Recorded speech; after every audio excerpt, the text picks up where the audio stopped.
Welcome back to my channel. আমি মিঠু। আমি চলে এসেছি আজকে একটা রেসিপি নিয়ে। তা আশা করি এই রেসিপিটা আপনাদের ভালো লাগবে। তা আপনারা সবাই জানেন, আর আমি কিভাবে রান্না করছি সেটাই কিন্তু আপনাদের সঙ্গে শেয়ার করতে চলে এসেছি। চলুন তাহলে আজকে রান্নাটা শুরু করার আগে আমি অ্যাকচুয়ালি আপনাদেরকে বলি যে আমার চ্যানেলে এখনও যারা যারা চ্যানেলটাকে সাবস্ক্রাইব করেননি, প্লিজ ভিডিও দেখছেন চলে যাচ্ছেন, প্লিজ তারা একটুখানি চ্যানেলটাকে সাবস্ক্রাইব করে আমার পাশে থাকার একটু চেষ্টা করুন। আর পাশে যে একটা বেল আইকন রয়েছে ওটাকে কিন্তু বাজিয়ে রাখুন, তাহলেই আমি চলে আসবো সঙ্গে সঙ্গে। 2000 years later. আজ আমি ছানা ভটোরা করব। তোমরা সবাই ছোলা ভটোরার কথা শুনেছো, আমি ছানা ভটোরার জন্য দেখো আমি কাবলি ছোলা নিয়ে নিয়েছি। আর কাবলি ছোলা জানো আমি ভেজাতে ভুলে গেছিলাম, কালকে রাত্রির 2:30টার সময় উঠে কাবলি ছোলা ভিজিয়ে দিয়েছি, প্রায় অনেকক্ষণই ভিজেছে। আমি কিন্তু সকালবেলা যখন 12টা বাজে তখন প্রেশার কুকারে সিটি দিয়ে কিন্তু আমি সেদ্ধ করে রেখেছি। আর এদিকে আলু দেখো ডুমো ডুমো করে কেটেছি, এটাকেও কিন্তু আমি সেদ্ধ করে নিয়েছি আলুটাকে। চলো এবার আমি দেখাবো আর কি কি নিয়েছি তোমাদের। এই ছোলা ভটোরা নয়, এটা হচ্ছে ছানা ভটোরা। এই যে ছানা, এগুলো হচ্ছে ছানা ভাজা, আমরা দোকান থেকে কিন্তু কিনে নিয়ে এসেছি। এগুলো কিন্তু বাড়িতে তৈরি করার নয়। দেখো দেখতে কিন্তু বেশ সুন্দর লাগছে আর বেশ বড় বড় সাইজেরও আছে। চলো এরপর আর কি কি লাগবে সেগুলো তোমাদের দেখিয়ে দিই। দেখো এখানে কিন্তু আমি হাফ তেজপাতা নিয়ে নিয়েছি আর একটা শুকনো লঙ্কা নিয়েছি, ঠিক আছে। আর নিয়েছি হচ্ছে 5খানা কাঁচা লঙ্কা, আর এখানে দুটো হচ্ছে লবঙ্গ নিয়ে নিয়েছি, আর দুটো হচ্ছে এলাচ নিয়েছি, আর একটুখানি দারচিনি নিয়ে নিয়েছি।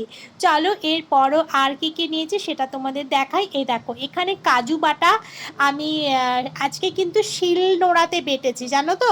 চলো অল্প তো, শিল নোড়া ছাড়া বাটা যায় না। যাই হোক এখানে আদাও পেস্ট করে নিয়েছি। তারপরে দেখো এই যে কড়াইতে তেল গরম হয়ে গেছে, আমি না একটু উচ্ছে ভেজেছিলাম যার জন্য তেলটা কালো হয়ে গেছে।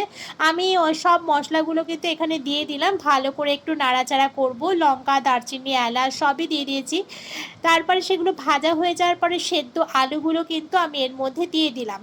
এবার আমি ভালো করে আলুটাকে একটু ভেজে নেব। তার মধ্যে আমি 1.5 চামচ মতন হলুদ দিলাম, কেননা পরিমাণ মতো যতটা লাগবে হলুদ দিলাম। আর এখানে দিলাম হচ্ছে 2 চামচ মতন হচ্ছে লবণ, যেহেতু আমার চামচগুলো একটু ছোট ছোট সেই জন্য আমি একটুখানি, আমার একটু বেশি লাগছে। যাই হোক চলো এবার আলুটাকে ভালো করে ভাজা করে যেগুলো আবার কাবলি ছোলাগুলো সেদ্ধ করে রেখেছিলাম সেগুলো এর মধ্যে দিয়ে দিলাম।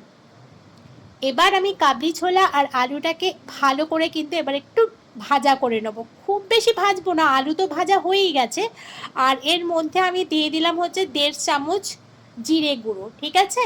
1.5 চামচ দিয়েছে আমার চামচ অনুযায়ী, তোমরা যখন করবে তোমাদের চামচ অনুযায়ী দেবে। আর এখানে দিলাম, যেহেতু দেখো আমার এই ধনে গুঁড়ো চামচটা খুব ছোটো তাই 3 চামচ দিয়ে দিয়েছি, ঠিক আছে। আর এখানে আমার কাশ্মীরি লঙ্কার গুঁড়ো 1.5 চামচ দিয়েছি, এটাও খুব ছোট চামচ যার জন্য 1.5 চামচ লাগলো।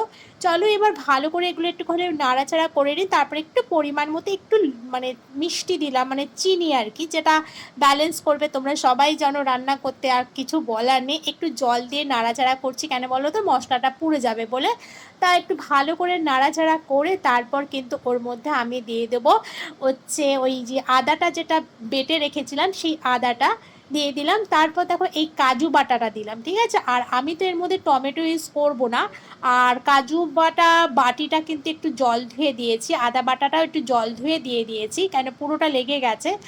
আর আমরা এখানে যেহেতু টমেটো খাচ্ছি না সেই জন্য আমি একটু কাজু বাটাটা দিয়েছি। চলো এবার পরিমাণ মতো আমি জল দিয়ে একটু ভালো করে কিন্তু এবার নাড়াচাড়া করে, আর যে কাঁচা লঙ্কাগুলো রেখেছিলাম সেই কাঁচা লঙ্কাগুলো এর মধ্যে দিয়ে দিলাম। এবার আমি ঢাকা দিয়ে এবার 10 মিনিট এটা রান্না হতে দেবো। চলো 10 মিনিট হয়ে যাবার পর আমি কিন্তু চলে এসেছি। চলো এখনও কিন্তু অনেকটা জল রয়েছে, দেখো প্রায় শুকোয়নি, কারণ আমি কিন্তু ওই যে ছানা ভাজাগুলো দেবো তার জন্য আমি একটু আগে আগে খুলে ফেলেছি, ঠিক আছে ঢাকনাটা। চলো এবার ছানা ভাজাটা ওর মধ্যে দিয়ে দিলাম, দিয়ে এবার কিন্তু আমি আবার ঢাকা দিয়ে 2 মিনিটের মতো রান্না হতে দেবো। চলো এবার শাহি গরম মশলা নিয়ে এলাম, একটু শাহি গরম মশলা দিলে তো বেশ ভালো টেস্ট হয়, তোমরা সবাই জানো। আর এর মধ্যে একটু যদি ঘি দেওয়া যেত তাহলে তো আরও বেশি টেস্ট হতো, তবে আমি ঘিটা অ্যাভয়েড করে চলে চলে যাচ্ছে, তোমরা কিন্তু ঘিটা ইউজ করো, ঠিক আছে? চলো আমার কিন্তু ছানা ভটোরা একদম রেডি হয়ে গেছে। চলো পাত্র নিয়ে চলে এসেছি, এবার কিন্তু পাত্রের মধ্যে আমি এটাকে সার্ভ করে দিই, ঠিক আছে? চলো ততক্ষণে তোমরা দেখতে থাকো আর আমি ততক্ষণে বাটিতে কিন্তু সার্ভ করতে থাকি। আমার বাটিতে দেখো পুরোপুরি কিন্তু সার্ভ হয়ে গেছে, আর এখানে না একটুখানি আলোটা খুব কম ছিল জানো তো, যার থেকে একটু অন্ধকার অন্ধকার উঠেছে। চলো, আর যাই হোক তোমরা তো বুঝতেই পারছো। আর তোমাদের এই রেসিপিটা কেমন লাগলো আমাকে কিন্তু কেউ কমেন্ট করতে ভুলো না, ঠিক আছে? তোমাদের একটা কমেন্টের জন্য কিন্তু আমি বসে থাকি, তোমাদের সুন্দর সুন্দর কমেন্ট দেখার জন্য, ঠিক আছে? আর তোমরা আমাকে কমেন্ট করবে, আর পরবর্তী যে ভিডিওটা নিয়ে আসি তার জন্য তোমরা ততক্ষণ অপেক্ষা করো। টাটা, বাই বাই, সবাই কিন্তু সুস্থ থেকো, ভালো থেকো।